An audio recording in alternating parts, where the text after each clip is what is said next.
서로 축복하겠습니다. 기도함으로 인생의 방향을 잡읍시다. 주님께 붙어 다니는 성도가 됩시다. 할렐루야. 오늘은 제6차 특세 31번째 시간입니다. 오늘은 사명을 알고는 있는가라는 제목으로 하나님의 말씀을 전하겠습니다. 오늘의 본문은 이스라엘의 왕이 없을 그때에라는 말씀으로 시작되고 있습니다. 사사기 17장 6절 말씀에 처음으로 등장한 이 말씀은 18장 1절을 거쳐서 이제 세 번째로 언급되고 있습니다. 그때에는 이스라엘의 왕이 없었으므로 사람마다 자기 소견에 오른 대로 행하였더라. 이 말씀을 기억하십시오. 이것이 사사시대의 대표적인 특징이기 때문입니다. 이스라엘 백성들이 왕이신 하나님을 잃어버린 것이지요. 그 결과 그들은 각각 자기의 생각이 옳은 대로, 우리가 흔히 하는 말로 제 멋대로 함부로 사는 자들이 되었습니다. 그러다 보니 한마디로 엉망입니다. 뒤죽박죽입니다. 이제 오늘 이후 우리가 남아있는 사사기 말씀을 보면 정말 그 시대가 뿌연 안개 속을 걷는 것처럼 그렇게 헤매는 그런 시대였다는 것을 알게 될 겁니다. 오늘 주신 말씀은 그런 상황에서 벌어졌던 한 사건을 보여주는데요. 본문 1절부터 3절 말씀을 함께 봉독해 보겠습니다. 1절부터 3절입니다. 이스라엘의 왕이 없을 그때에 에브라임 산지 구석에 거류하는 어떤 레위 사람이 유다 베들레헴에서 첩을 맞이하였더니 그 첩이 행음하고 남편을 떠나 유다 베들레헴 그의 아버지의 집에 돌아가서 거기서 넉 달 동안을 지내매 그의 남편이 그 여자에게 다정하게 말하고 그를 데려오고자 하여 하인 한 사람과 나귀 2마리를 데리고 그에게로 가매 여자가 그를 인도하여 아버지의 집에 들어가니 그 여자의 아버지가 그를 보고 기뻐하니라.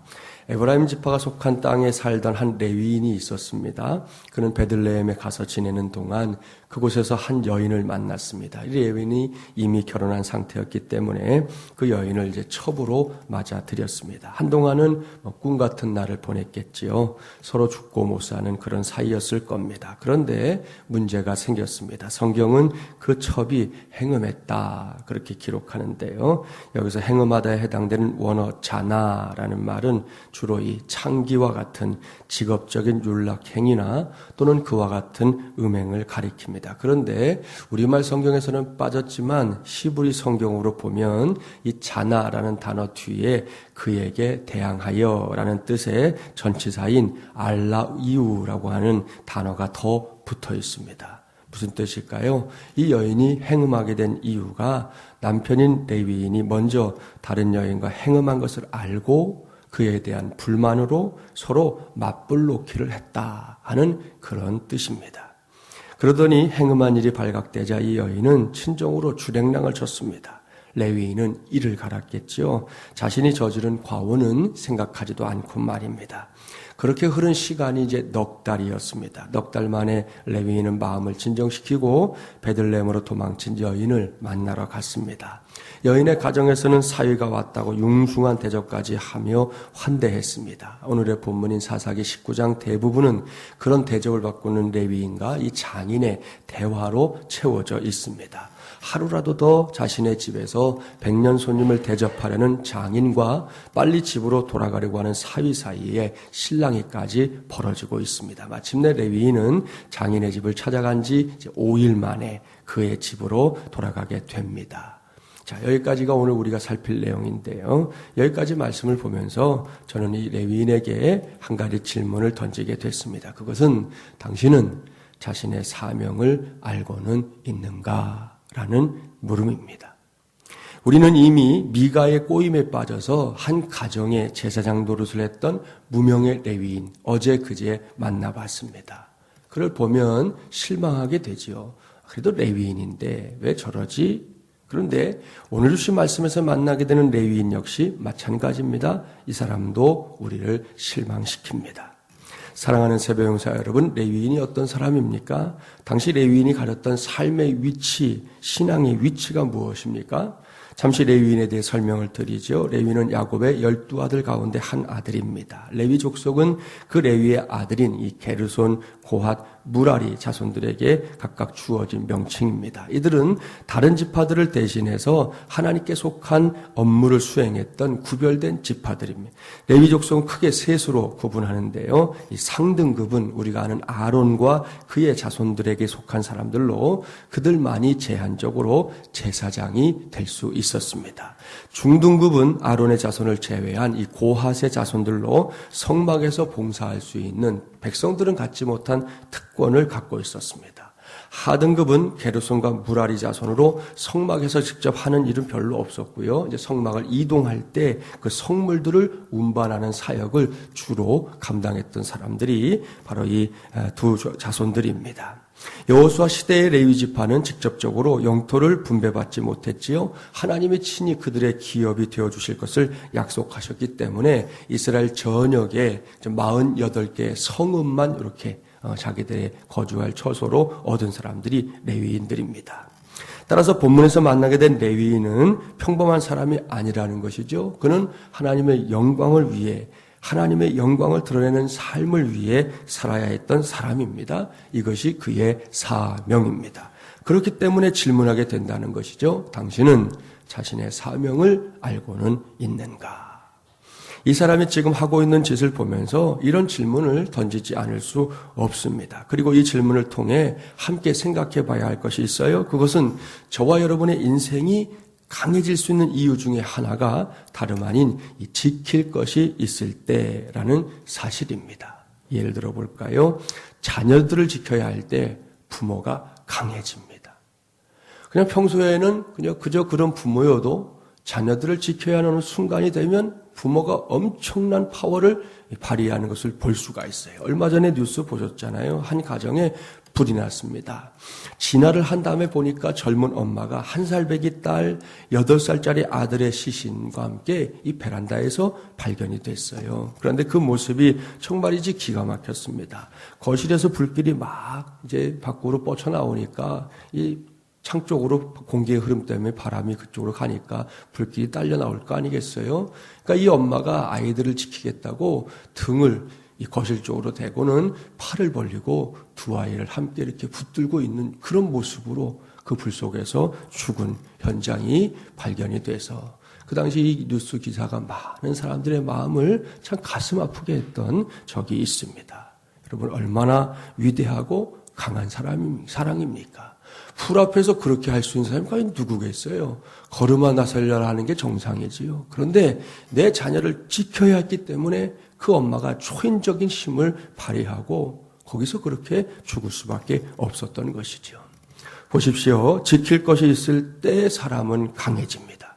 그리고 그 지킬 것 가운데 으뜸이 바로 오늘 제가 주제로 삼고 있는 사명입니다. 언젠가도 말씀을 드렸지만 고난에 유익이 있다고 합니다. 이것은 성경의 가르침이기도 하지요. 그런데 현실을 보십시오. 고난을 당하지만 아무런 유익도 얻지 못하는 사람들이 분명히 있습니다. 오히려 고난으로 인해 깨지고 상하는 경우까지 있습니다. 그렇다면 우리 자신이나 주변을 잘 살펴보십시오. 고난을 통해 유익을 얻는 사람의 중요한 특징이 뭘까요? 그것은 바로 지킬 것이 있는 인생임을 알게 된다는 것이죠. 성경에서 자주 만나는 이스라엘, 많은 고난을 당했습니다. 오죽하면 우리나라의 고난의 역사와 자주 비교해서 설명하지 않습니까? 그런데 그 고난으로 인해 그들은 완전히 멸망한 것이 아닙니다. 고난 때문에 이전보다 더 깨끗해지고 연단을 받아서 마침내 바벨론의 포로에서 돌아오게 됩니다. 왜요? 그들에게는 세상이 두 쪽이 나도 끝까지 지켜야 할 말씀, 끝까지 지켜야 할 노래가 있었기 때문입니다. 그 증거를 볼게요. 구약성경 시편 137편 한번 가보십시오. 구약 903쪽. 구약성경 시편 137편 1절부터 4절 말씀을 봉독해 보려고 합니다. 903쪽에 있는 말씀. 우리 이스라엘 백성들을 떠올리면서 이 말씀을 봉독하시면 좋을 것 같아요. 1절부터 4절 봉독해 보겠습니다. 우리가 바벨론의 여러 강변 거기에 앉아서 시온을 기억하며 울었도다. 그 중에 버드나무에 우리가 우리의 수금을 걸었나니 이는 우리를 사로잡은 자가 거기서 우리에게 노래를 청하며 우리를 황폐하게 한 자가 기쁨을 청하고 자기들을 위하여 시온의 노래 중 하나를 노래하라 함이로다. 우리가 이방 땅에서 어찌 여호와의 노래를 부를까? 아멘. 이 말씀은 이스라엘 백성들이 포로기를 지내면서 하나님 앞에서 불렀던 그들의 신앙 고백적인 노래, 찬양입니다. 그들은 고난의 세월을 보내면서 그냥 시간을 죽인 것이 아니라는 것이죠. 노래를 불렀습니다. 유행가가 아니라 여호와의 노래를 부르며 그 고난의 세월, 그 인고의 세월을 이겨냈다는 것이죠. 이렇게 부를 노래, 지킬 노래가 있는 사람들은 결코 고난으로 인해 깨지지 않습니다. 여기서 잠시 인생을 생각해 보십시오. 사람이 사는 평생을 가리켜 인생이라고 부르는데요. 그 인생을 단순하게 평탄하다 혹은 험난하다라고 정의하는 것은 옳지 않습니다. 반복해서 말씀드리지만 인생에게 제일 중요한 것은 지킬 것이 있느냐, 지킬 것이 없느냐 그 여부입니다. 그래서 사명이 중요한 것입니다. 또한 사명처럼 목숨 걸 만한 것이 있는 사람, 부르다 죽을 노래가 있는 사람, 이런 사람이 진정으로 강한 사람이 될 수 있다는 것이죠. 그런 맥락에서 해볼 수 있는 질문이 있어요. 어떤 가정이 정말 명문 가정일까요? 세상에서 흔히 말하던 좋은 학벌에 많은 재산이 있는 좋은 집안이 좋은 집안일까요? 그것은 뭔가를 많이 가진 집안일지는 몰라도 그것이 곧 좋은 집안이다라는 그런 의미는 아닙니다. 그 가정이 지킬 명예가 있어야 좋은 집안입니다. 예를 들어 목숨 걸고 지킬 믿음이 있는 순교자의 가정, 이런 가정이야말로 명문 가정이다, 그렇게 말할 수 있다는 것입니다. 요즘 불경기라고 하지 않습니까? 그렇다면 단순히 경기만 좋아지면 될까요? 진학의 문제, 취업의 문제가 있습니다. 단순히 좋은 대학에 합격하고 대기업에 취업만 하면 다 되는 걸까요? 몸이 약합니다. 건강해지기만 하면 되는 걸까요? 물론 이런 조건들이 다 갖춰진다면 그렇지 못한 것보다 훨씬 낫고 좋은 겁니다. 하지만 기억해야 합니다. 이런 조건들을 다 갖췄어도요, 그때 가서 지킬 것이 없으면 결국에는 헛됨과 허망함 때문에 스스로 쉽게 무너지고 말 것입니다. 얼마 전에 한 젊은이가 절도를 하다 잡혔잖아요. 잡고 나서 보니까 이 사람이 몇 해 전에 로또 복권에 당첨이 된 사람이었다는 거잖아요. 여러분, 로또 복권에 그 사람이 20억이 채 안 되는 돈을 받았어요. 10몇 억을 받았더라고요. 얼마나 큰 돈입니까? 대단한 수입이 생겼잖아요. 그런데 몇 년 만에 그거 다 탕진하고요. 그것도 이제 돈이 없어서 남의 집 가서 절도하다가 걸렸다는 것이죠. 대단한 거 이룬 것 같지만 지킬 것이 없으면요, 사람이 그렇게 되는 거예요. 그냥 허망한 일에 그것에 의해서 무너지고 마는 것입니다. 로또 복권이 대한민국 사람들에게는 진짜 안 어울리는 거예요. 사람이 어떤 경우에든 고난을 당해도 힘들지 않은 이유는 지킬 것이 있기 때문이라는 거 기억해야 합니다. 그런 관점에서 보면 세상에서 제일 힘든 일이 뭔지 아세요? 고된 일이 아니고요, 헛된 일입니다. 그것이 사람에게 제일 힘든 거예요. 여러분도 동의가 될걸요? 생각해 보세요. 제가 목사니까 목사로 예를 들게요. 어떤 목사가 제일 힘들까요? 고된 일을 하는 목사일까요? 아닙니다. 고된 것은 가치만 있으면 얼마든지 감수할 수 있습니다. 몇 날 며칠 밤을 세월 가치가 있으면 세워도 괜찮아요. 피곤할 수 있지요. 깜빡깜빡 졸겠지요. 그래도 고된 일은 할만하다는 것이에요. 이 세상에서 제일 힘든 목사는 누구냐? 자기가 하고 있는 일이 열매 없는 사역이구나. 이게 헛수고구나. 의미 없는 사역이구나. 그것을 느끼는 목사가 그야말로 죽을 맛으로 사는 목사예요. 그렇기 때문에 여기에 고난을 이길 수 있는 길이 있습니다. 사람이 언제 고난을 이기고 언제 열매를 거둘 수 있을까요? 그것은 내가 지킬 것을 만날 때입니다. 내가 지켜야 할 것이 있다는 것을 만날 때. 오늘 전하는 관점에서 본다면 사명을 만날 때라는 말씀입니다. 사도 바울을 떠올려 보십시오. 그는 잘 지치지 않는 사람이었습니다. 성경을 보면 얼마나 재바르게 복음을 전하며 다녔는지 모릅니다. 그 이유가 뭘까요? 그 이유는 자신이 지켜야 할 것을 그의 인생 속에서 만났기 때문입니다. 그가 어떤 방해에도 넘어지지 않았던 이유를 스스로 밝힌 적이 있는데요. 사도행전 20장 24절 여러분도 잘 아시는 말씀. 내가 달려갈 길과 주 예수께 받은 사명 곧 하나님의 은혜의 복음을 증언하는 일을 마치려 하면은 나의 생명조차 조금도 귀한 것으로 여기지 아니하노라. 아멘. 이 말씀이 언제 남긴 고백인지 아시죠? 사도 바울이 예루살렘으로 가면 큰 고난을 당하게 될 것이라는 예언들이 막 줄을 잇던 그때에 그가 남긴 고백입니다. 바울을 보십시오. 고난이 문제가 아니라는 것이죠. 더 중요한 것은 내가 지켜야 할 사명이었습니다. 이것이 그가 붙잡았던 지켜야 할 것이었습니다. 이러한 바울의 고백을 보면서 중요한 사실을 확인할 수 있습니다. 상황은 언제나 가변적이다. 여러분 잊지 마세요. 그렇습니다. 상황은 똑같지 않습니다. 항상 다릅니다. 따라서 상황에 의존하게 되면 항상 흔들립니다. 왜냐하면 상황이 왔다 갔다 하거든요. 어떤 때는 상황이 좋아서 안도합니다. 그러나 속으로는 불안해합니다. 이런 거죠. 이러다가 상황이 다시 안 좋아지면 어떻게 하지? 과연 이 상황이 계속 유지될까? 그런 마음에 걱정하는 것이죠. 하지만 지킬 것이 있는 사람은 다릅니다. 이런 사람은 상황이 관계없고 변함이 없습니다. 상황에 관계없이 내 길을 가는 것이죠. 지킬 것이 없는 사람은 항상 상황을 미리 알아보려고 합니다. 내가 이 길을 가면 어떤 일이 벌어질까? 아주 예민해지지요. 그러다가 고난이 온다고 하면요. 정작 그 고난이 오기도 전에 믿음으로 알아서 미리 쓰러집니다. 여러분 믿음 안에 있다고 말하면서도 고난 앞에서 미리 기는 그런 인생이 되고 만다는 것입니다. 하지만 지킬 것이 있는 사람은 다릅니다. 그는 결코 오그라들지 않습니다. 종종 어떤 환경 때문에 위축되는 사람이 있어요. 아예 싸우려고도 하지 않아요. 이런 사람들은 마치 궁지에 몰린 타조가 모래밭에다가 머리를 묻는 것처럼 행동합니다. 다 보이는데 머리만 갖다가 모래 속에 집어넣으면 끝납니까? 내 몸은 다 드러나 있는데 근데 그렇게 한단 말이죠. 그러나 지킬 것이 있는 사람은 다릅니다. 그는 도전합니다. 가슴 속에 담대함과 불타오르는 뭔가가 있다는 것이죠. 계속해서 바울을 떠올려 보세요. 지킬 것이 없으면 죽지 않으려고 간신히 살아갑니다. 그렇게 지킬 것이 없으면 사는 게 아닙니다. 죽을까 봐 걱정하며 사는 흔히 말하는 연명하는 삶이잖아요.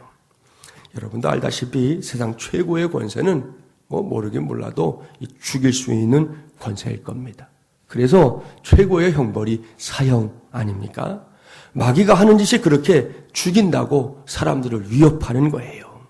혹은 자살처럼 스스로 죽게 만드는 것입니다. 그래서 사람들이 죽지 않으려고 자꾸 위축됩니다. 여기서 꼭 명심하십시오. 이 세상에서 생명을 죽이고 살리는 권세는 오직 우리 하나님께만 있습니다. 성경이 선언한 대로 하나님이 허락하지 않으면요 참새 한 마리도 떨어뜨릴 수 없는 것입니다. 리빙스턴은 사자에 물려 죽을 위기를 겪고 나서 다시금 회복되지도 않은 몸으로 선교지로 가겠다고 말할 때 사람들이 뜯어 말렸거든요. 당신이 이 몸으로 지금 선교지 갔다간 죽습니다. 큰일 납니다. 도대체 선교사님 왜 그럽니까?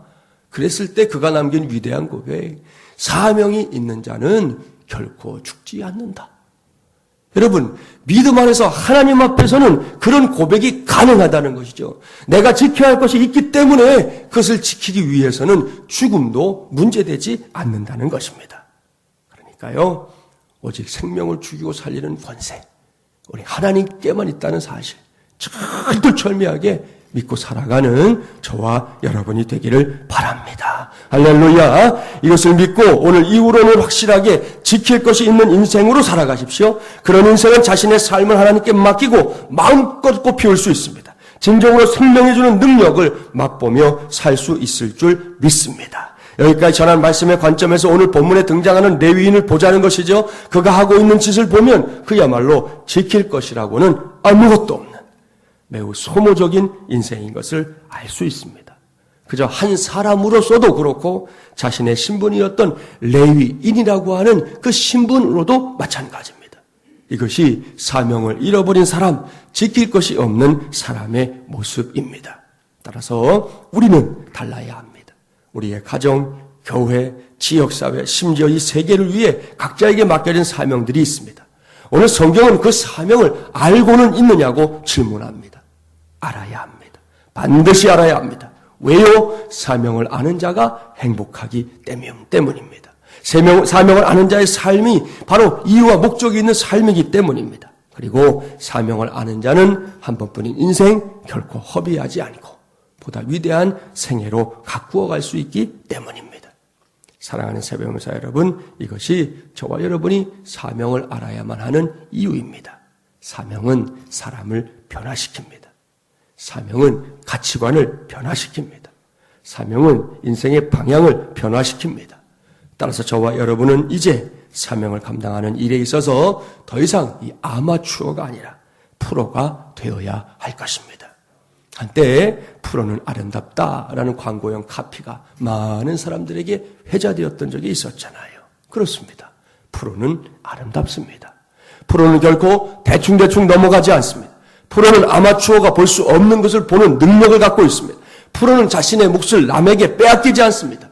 이것이 우리가 우리 자신의 사명을 알고 감당하는 일에 반드시 아마추어가 아닌 프로가 되어야만 하는 이유입니다. 그런 마음으로 오늘 이 시간을 통해 나만의 사명이 무엇인지, 우리의 사명이 무엇인지, 우리 교회의 사명이 무엇인지를 진지하게 살피기를 바랍니다. 달리 표현하면 내가 지켜야 할 것이 무엇인지, 우리가 지켜야 할 것이 무엇인지, 우리 교회가 지켜야 할 것이 무엇인지를 진지하게 살피자는 말씀입니다. 그래서 이전보다 더 하나님을 기쁘시게 하는, 그리고 그 기도가 응답되는 저와 여러분이 되기를 주님의 이름으로 간절히 축원합니다.